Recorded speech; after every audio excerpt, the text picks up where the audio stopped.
নমস্কার বন্ধুরা, কেমন আছেন? আজ আবার একটি নতুন রেসিপি আপনাদের সাথে শেয়ার করব। এই রেসিপিটি আপনারা আমার মতো করে রান্না করে একবার খেয়ে দেখবেন। খুবই ভালো সুন্দর একটি রেসিপি। এর জন্য আমি একটি প্যানে 2 কাপ জল দিলাম, দুটো মাঝারি সাইজের পেঁয়াজ ছিলে এর মধ্যে দিয়ে দিলাম, 1 টুকরো আদা আর কয়েক কোয়া রসুন আর টমেটো দুটো দেবো। একটু চিড়ে দিচ্ছি যাতে করে পরে খোসাটা ছাড়াতে সুবিধে হয়। দিয়ে দিলাম।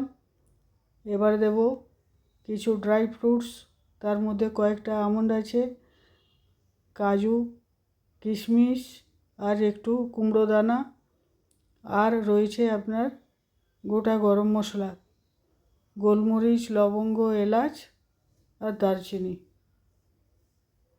এবার অনেকটাই হয়ে গেছে সেদ্ধ, এর মধ্যে আবার পনিরটাও দিয়ে দেবো।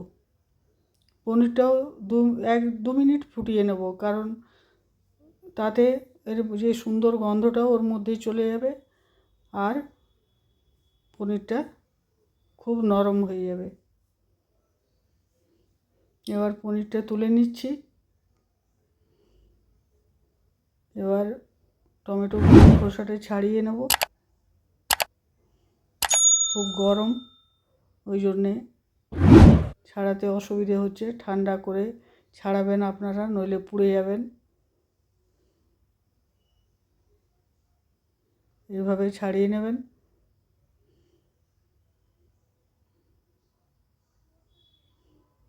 তুলে নিচ্ছি একটা প্লেটে সব জিনিসগুলো।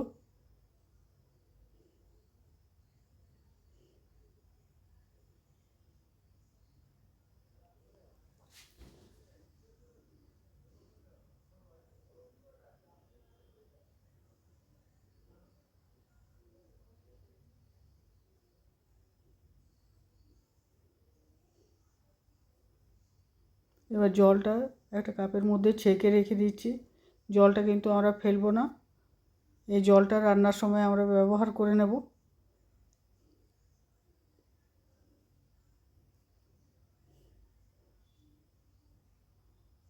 আমন্ডের খোসাটা ছাড়িয়ে নেব।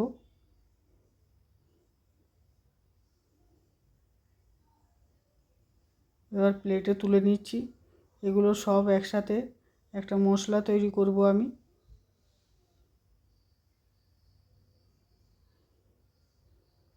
পেঁয়াজগুলো কেটে নেব একটু।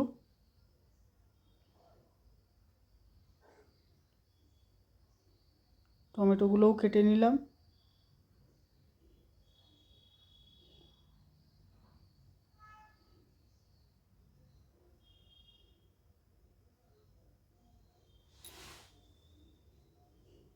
এবার সব জিনিসগুলো মিক্সির জারে দিয়ে পিষে নেব। পনিরটাও টুকরো করে নিচ্ছি। এরকম একটু সাইজ করে, সাইজ আপনি নিজের ইচ্ছে মতো করতে পারেন, যেরকম ইচ্ছে। সাইজের কোনো ব্যাপার নেই, বড়ও করা যাবে, ছোটও করা যাবে। এবার মিক্সির জারে সব মশলাগুলো দিয়ে দিলাম।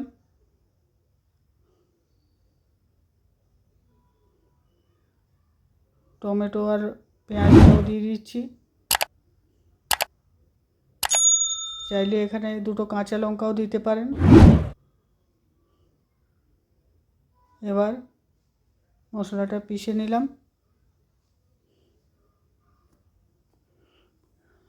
কড়াইয়ের মধ্যে তেল দিয়ে জিরে দিলাম, 2 টেবিল চামচ তেল দিয়েছি, আর একটা তেজপাতা দিলাম। এবার মশলাটা দিয়ে দিলাম। এখানে আমাদের কোনো কুচনো মশলা ব্যবহার হচ্ছে না, পুরোটাই পেস্ট। হলুদ দিলাম, নুন দিলাম পরিমাণ মতো।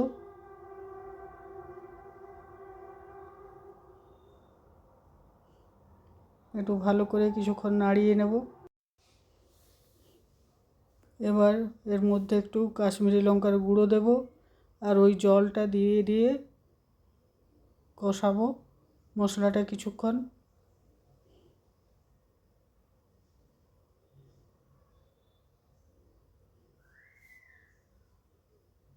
একটু ধনে গুঁড়ো, একটু জিরে গুঁড়ো, এবার আর একটু নেড়ে নেব। ছোট চামচের 1.5 চামচ ধনে গুঁড়ো, 1 চামচ জিরে গুঁড়ো। এবার একটু ঢাকা দিয়ে দিলাম। দেখুন তেল ছাড়তে শুরু করেছে।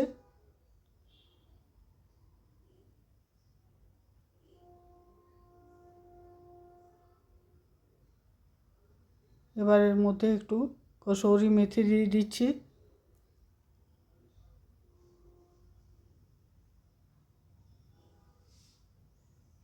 আবার কিছুক্ষণ একটু নাড়িয়ে নেব।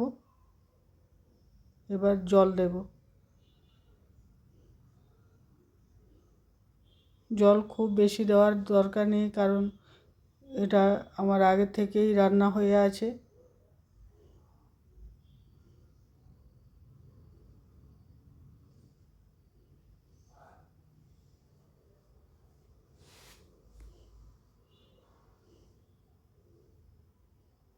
এর মশলাটা ভালো করে ফুটে উঠবে, তখন পনিরটা দিয়ে দেবো। পনিরটা দিয়ে বেশিক্ষণ রান্না করা চলবে না, তাহলে পনিরটা শক্ত হয়ে যাবে। 2 থেকে 3 মিনিট আমি রান্না করব এটা। একটু গরম মশলা দিয়ে দিলাম আর একটু ধনেপাতা ছড়িয়ে দেব।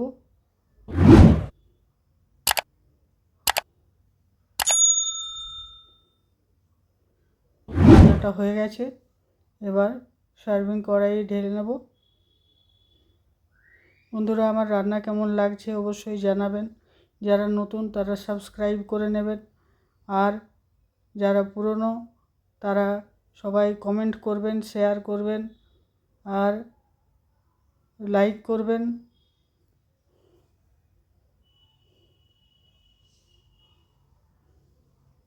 আর একটু ধনেপাতা ছড়িয়ে দেবো এর মধ্যে।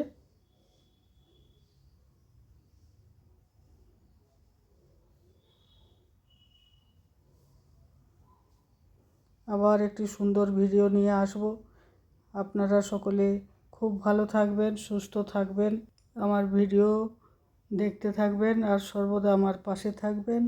নমস্কার, বাই।